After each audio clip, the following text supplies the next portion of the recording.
Hello students, today we'll be continuing with the next subtopic of our chapter 6, Conservation of Plants and Animals. Do you recall what we have learned in our previous video?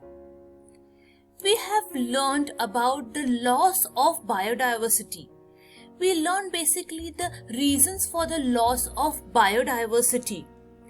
And we said that there are 6 main reasons for the loss of biodiversity. The first one is deforestation.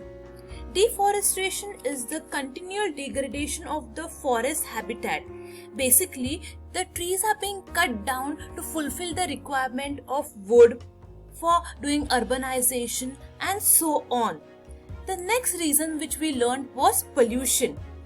And we said that air pollution, water pollution and land pollution adversely affect the plants and animals. The next reason which we learned is climatic change, where we learned that some of the species which are there, they cannot adjust because of this climatic change and they have become extinct. That means that they have totally become disappeared.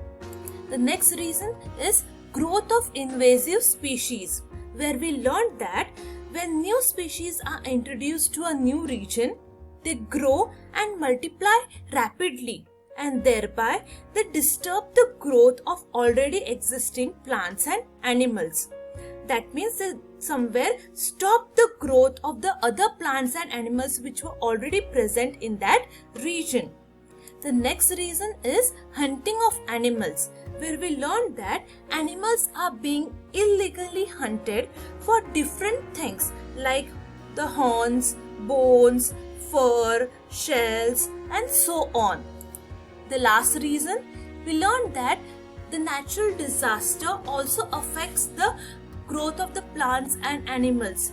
Basically, if there are natural disasters like earthquakes, floods, droughts, cyclones and so on, they'll contribute to the reduction of the plants and animal species present in that region. Today in this video we'll be learning about conserving biodiversity. Now before going on to conserving biodiversity, we should first learn what is conservation. The preservation and careful management of plant and animal species in order to prevent their extinction is called as conservation.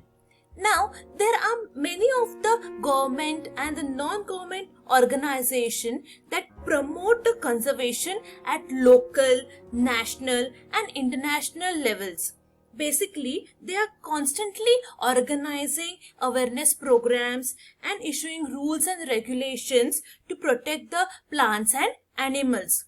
One such organization which works globally is IUCN, which stands for the International Union for Conservation of Nature and Natural Resources. The IUCN basically maintains a comprehensive list known as the IUCN Red List of threatened species. The IUCN also publishes a catalog called as the Red Data Book, and this Red Data Book includes a list of the rare species and the species which are in danger of extinction. Now let us learn in detail about the IUCN Red List. Students, all the species present on the earth are not studied entirely. There are few of the species which are not known or not studied, whereas the other which are studied, out of those, there are few of the species whose data is not sufficient or adequate, and depending on these factors, the species are divided into 9 categories, which are the extinct category, extinct in the wild, critically endangered, endangered, vulnerable, near threatened, least concern, data deficient, and the not evaluated category. Now, out of these 9 categories, the first 7 categories, that is the category from extinct till least concern, we have sufficient or the adequate data of the species present in these 7 categories. Whereas there are some of the species which are evaluated or studied, but we don't have their sufficient data, and so they are being placed in the 8th category, that is the data deficient category. And the ones which are not studied at all or which are not evaluated, they are being placed in the 9th category, that is the not evaluated category. Now in this video we'll learn in detail about the extinct species and the species that belong to the threatened categories. Now let us learn about the extinct species. Species that no longer exist anywhere on the earth are called as the extinct species. These are the group of species which were present years ago. Now they are not found anywhere on the earth. The dodo bird, Tasmanian wolf and the Labrador duck are some of the examples of the extinct species. Going ahead, we have the critically endangered species. Species that face an extremely high risk of extinction in wild are called as the critically endangered species. Basically, these are the group of species which are in danger. There are very few of them left on this earth. Some examples are the Indian gharial, we have the Great Indian bustard and the Asiatic cheetah, which come under the critically endangered species. The next category we have is endangered species. Species that face a very high risk of extinction in wild are called as endangered species. The Bengal tiger, giant panda, snow leopard are some of the examples of endangered species. Last, we have the vulnerable species. Species that face a high risk of extinction in the wild are called vulnerable species.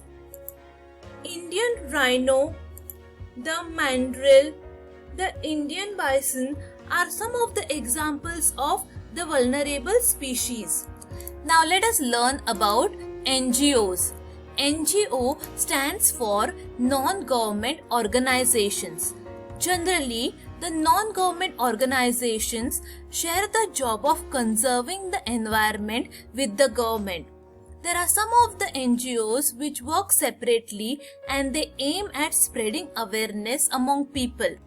Some of the NGOs work towards the implementation of rules and regulations set up by the government. And some of the NGOs focus on restoring the habitats through field work and surveys. In the recent past few years, if you see, there are many of the NGOs who have organized the famous Indian conservation programs. For example, Project Tiger, the Van Mahotsav and the Chipko Moment. These are few of the programs which were organized by the NGOs. Let us have a quick look on it. Project Tiger. Project Tiger was launched in April 1973. The main idea behind this project was to identify and create a list of sites that were natural habitats of tigers and then plan ways of restoring them. The main aim of Project Tiger was to protect the vegetation present in the habitat of the tigers, which in turn increased the herbivorous animals, and this in turn increased the prey for many of the wild animals including the tigers, and this ultimately lead to the increase in the number of tigers in that particular area.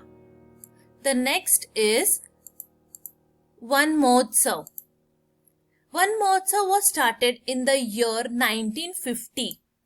Van Mahotsav is basically an annual one-week tree planting festival in India which is celebrated in the first week of July.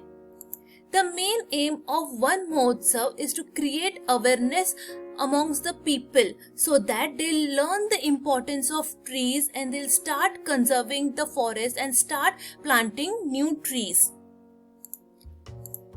Last, we have Chipko movement. The Chipko movement was a non-violent agitation that was aimed at protection and conservation of trees.